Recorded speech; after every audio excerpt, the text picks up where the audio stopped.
네, 할렐루야. 오늘 함께 나눌 하나님의 말씀은 욥기 11장으로부터 14장까지의 말씀입니다. 욥기 11장으로부터 14장까지의 말씀을 묵상하도록 하겠습니다.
네, 오늘 하나님께서 저에게 주시는 말씀은 욥기 12장 1절로 3절까지의 말씀입니다.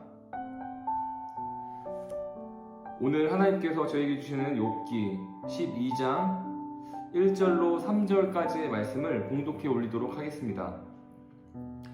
욥이 대답하였다. 지혜로운 사람이라곤 너희밖에 없는 것 같구나. 너희가 죽으면 지혜도 너희와 함께 사라질 것 같구나. 그러나 나도 너희만큼은 알고 있다. 내가 너희보다 못할 것이 없다. 너희가 한 말을 모를 사람이 어디에 있겠느냐. 아멘. 기도하도록 하겠습니다. 전능하신 하나님 아버지, 주님의 크신 사랑에 감사합니다. 오늘도 저희가 이렇게 주님의 말씀을 붙잡고 주님을 의지하며 주님과 함께 소통하는 시간을 저희에게 허락하여 주심에 감사합니다. 주님, 이 귀한 나눔의 시간을 통하여서 주님을 더욱더 알아가고 저희가 주님 앞에 바로 설 수 있는 주님의 귀한 자녀들이 되게 하여 주시옵소서. 감사드리며 예수님의 이름으로 기도드립니다. 아멘. 네, 이 욥기 11장으로부터 14장까지의 말씀을 묵상하면서 혹시 들었던 생각이 있으신가요? 어떤 생각이 들으셨나요? 아, 정말로 사람들이 치열하게 싸우는구나. 자기 말이 맞다고 계속해서 맞장구 치면서 정말로 치열하게 싸우는구나 라는 그런 생각이 들지 않았나요? 실제적으로 이 욥기 11장으로부터 14장까지의 말씀을 본다면은 11장은 그 욥의 친구인 소발이 욥을 정죄하는 장면이 이 11장의 말씀에서 나오고 있습니다. 그리고 12장에 저희가 이제 봉독했던 이 12장의 말씀은 그 소발의 그런 정죄를 듣고 욥의 대답이 나와 있는 장이 바로 이 12장과 13장까지의 말씀입니다. 그리고 13장 20절로부터 욥은 이제 하나님께 하소연 아닌 하소연을 이제 얘기하기 시작합니다. 하나님, 제가 생각하기에 저는 정말로 죄를 지은 것이 없는데 악인을 심판하시고 의인을 축복하시는 하나님께서 왜 저에게 이렇게 고난을 주시는지, 왜 자신의 친구들로부터 하여금 이렇게 수치를 당하게 하는지 자기는 모르겠습니다. 자기는 정말로 하나님 앞에 떳떳합니다 라는 이제 하나님께 자신의 그 상황에 대해서 기도하기 시작합니다. 오늘 이 욥기 11장으로부터 14장까지의 말씀을 통하여서 저희가 어떠한 것을 알 수 있느냐?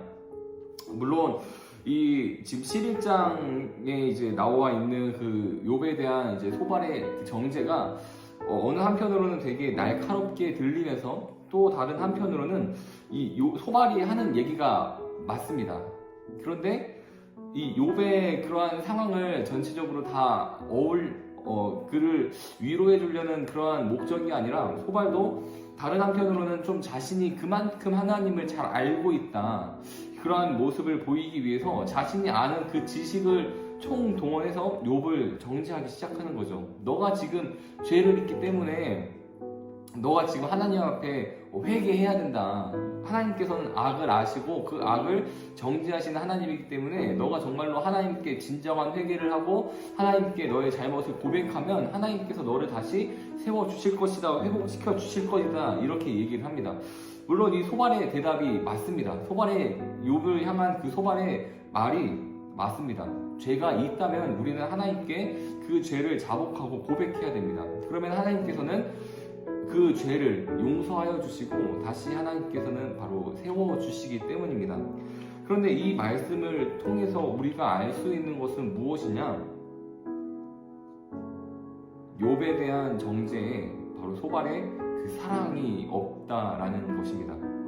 우리가 어떠한 사람을, 정죄는 아니라 어떤 사람에게 정말로 교훈의 말을 전해주고 싶을 때, 정말로 이것만큼은 알려주고 싶어가지고 그렇게 얘기를 할 때에 사랑을 가지고 전해야 된다는 것입니다. 고린도서 13장은 사랑장이라고도 불리는 장인데, 아무리 사람의 말과 천사의 말을 할지라도 거기에 사랑이 담겨있지 않으면 울리는 꽹과리가 되고, 내가 예언하는 능력이 있고 산을 옮길 만한 믿음이 없어도 사랑이 없다면 아무것도 그것은 필요 없는 얘기라고 이제 고린도전서 13장을 통하여서 사랑의 중요성에 대해서 얘기를 하고 있습니다. 사랑하는 우리 고등부의 지체 여러분들, 우리가 이 세상을 살아갈 때에 물론 때때로 어떠한 것을 정죄하고 어떠한 것을 알려주는 그 교훈의 말을 할 때가 종종 있을 것입니다. 그런데 그 상황에서 가장 중요한 것은 무엇이냐? 단순히 내가 그만큼 하나님을 잘 알고 있다라는 것을 증명하기 위하여서 죄를 정죄하고 죄를 고쳐주고 그 행동을 고쳐주려고 그에게 뭐 알려주는 것이 아니라 정말로 그를 사랑하는 마음을 가지고, 먼저 죄인인 우리를 하나님께서 사랑하시고 그 타락한 그 사람들을 자신의 그 백성으로 다시 되돌리기 위해서 이 땅에 예수 그리스도의 모습을 입고 이 땅에 오신 바로 하나님의 그 마음과 같이, 그 아버지의 마음과 같이, 그 부모님의 마음과 같이 그 사랑의 마음을 가지고 바로 그 상대방을 바로 대해야 된다는 것이죠. 소반에 얘기하는 것처럼 회개를 강조하는 것도 중요하지만 그 속에 바로 사랑이 들어 있어야 된다는 것입니다. 사랑하는 고등부 지체 여러분들, 우리의 삶 가운데 사랑이 있기를 주님의 이름으로 간절히 소원합니다.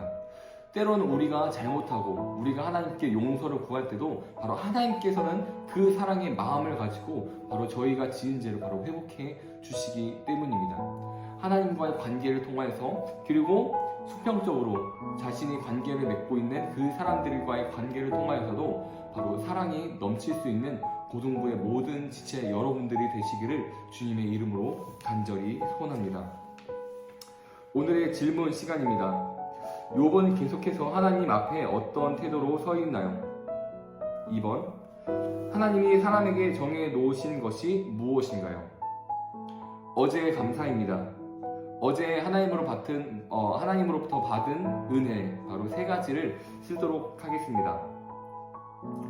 기도로 나눔을 마치도록 하겠습니다. 할렐루야. 전능하신 아버지 하나님, 주님의 크신 사랑에 감사합니다. 주님, 저희가 이 세상을 살아갈 때에 정말로 사랑하는 그 마음을 품고 상대방을 바라보며 그에게 교훈을 전해줄 수 있도록 주님 역사하여 주시옵소서. 주님, 내가 알고 있는 하나님을 그 사람들에게 전하며 나아가기를 원합니다. 하지만 그게 그 사람을 향한 정죄가 되지 않게 하여 주시고, 정말로 그 사람을 애통하는 마음으로 바라보고 정말로 하나님의 자녀가 되는 그런 간절한 마음을 가지고 사랑의 마음을 품고 그에게 더욱더 주님의 그 복음을 전하며 나아갈 수 있도록 주님 붙잡아 주시고 함께 동행하여 주시기를 주님 간절히 원하오니, 주님 오늘 하루도 그리고 남은 한 주간도 주님의 말씀을 붙잡고 바로 설 수 있는 진정한 그리스도인이 되게 하여 주시옵소서. 감사드리며 예수님의 이름으로 기도드립니다. 아멘.